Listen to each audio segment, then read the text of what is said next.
আমাদের কাছে কিছু অভিযোগ আসছে যে বাংলাদেশের বিভিন্ন জায়গায় ধর্মীয় সংখ্যালঘুদের বাড়িঘর এবং উপাসনালয়ে আক্রমণ হয়েছে। আমরা এটি তীব্র নিন্দা জানাই এবং সংখ্যালঘু সম্প্রদায়ের পাশে ধর্ম মন্ত্রণালয় সবসময় আছে, আগেও ছিল, এখনও আছে, আগামী দিনেও থাকবে। এবং আমরা জেলা প্রশাসকদের মাধ্যমে ক্ষতিগ্রস্ত উপাসনালয় এবং যাদের বাড়িঘর বিনষ্ট হয়েছে, যাদের অন্যান্য ক্ষতি হয়েছে, তাদের তালিকা আমরা মন্ত্রণালয়ের মাধ্যমে সংগ্রহ করছি।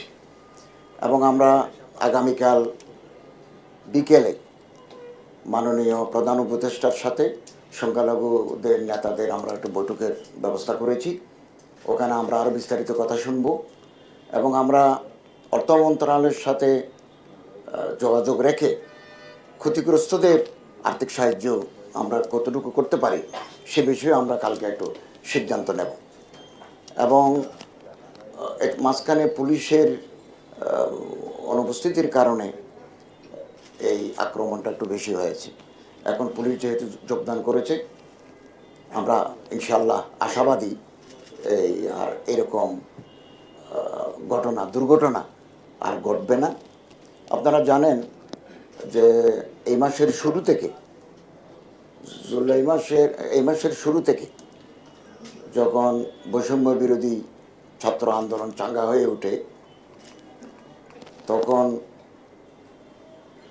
একটা পরিস্থিতির উদ্ভব ঘটে এবং এই সুযোগে কিছু দুর্বৃত্ত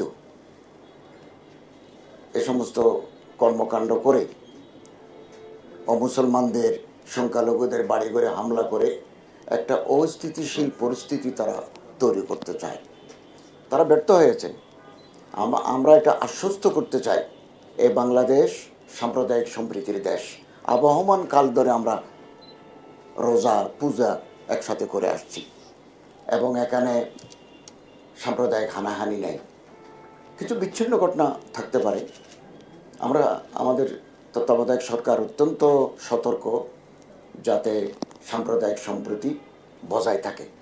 ইসলামী ধর্ম মন্ত্রণালয় থেকে আমরা একটা চিঠি ইস্যু করেছি বাংলাদেশের বিভিন্ন মসজিদে এবং ওখানে আমরা বলেছি আপনারা ইমাম সাহেবরা খুতবায় মুসলমানদের অধিকার, তাদের উপাসনালয় সংরক্ষণ, 5 ওয়াক্ত নামাজেও আমরা এগুলো বলার জন্য ইমামদেরকে আমরা নির্দেশ দিয়েছি এবং জান মাল উপাসনালয় তাদের ইজ্জত যাতে অক্ষুণ্ণ থাকে এ ব্যাপারে মোটিভেশনাল বক্তৃতা করার জন্য, ওয়াজ করার জন্য আমরা ইমাম সাহেবদেরকে বলেছি এবং এটা অলরেডি কাজ শুরু হয়ে গেছে। এবং আন্দোলন শুরু হওয়ার পর থেকে আপনারা লক্ষ্য করেছেন মাদ্রাসার ছাত্ররা এবং অন্যান্য প্রতিষ্ঠানের ছাত্র শিক্ষকরা উপাসনালয়ে পাহারা দিয়েছে। আমি কক্সবাজার আর বাংলাদেশের বিভিন্ন জায়গায় দেখেছি যে রাত জেগে তারা উপাসনালয়ে পাহারা দিচ্ছে। তো যারা এই ন্যাক্কারজনক হামলা উপাসনালয়ে করে তারা মূলত দুর্বৃত্ত। তো আমরা চেষ্টা করব দুর্বৃত্তদের আইনের আওতায় এনে কঠোর শাস্তি নিশ্চিত করার জন্য। এবং এই দেশ আমাদের সবার, এদেশের একটা মহান মুক্তিযুদ্ধের মাধ্যমে আমরা এই দেশ পেয়েছি। এখানে সব ধর্মের লোকদের অংশগ্রহণ আছে, তাদের ত্যাগ আছে, তাদের রক্ত আছে। এটা আমরা বিনষ্ট হতে দিতে পারি না এবং এটা অসাম্প্রদায়িক দেশ এবং এই অসাম্প্রদায়িক চেতনাটাকে আমাদেরকে লালন করতে হবে। এবং আমরা আজকেই সচিব মহোদয়কে আমরা বলেছি আমাদের মন্ত্রণালয় থেকে আমরা একটা হটলাইন আজকেই আমরা ঘোষণা দেব।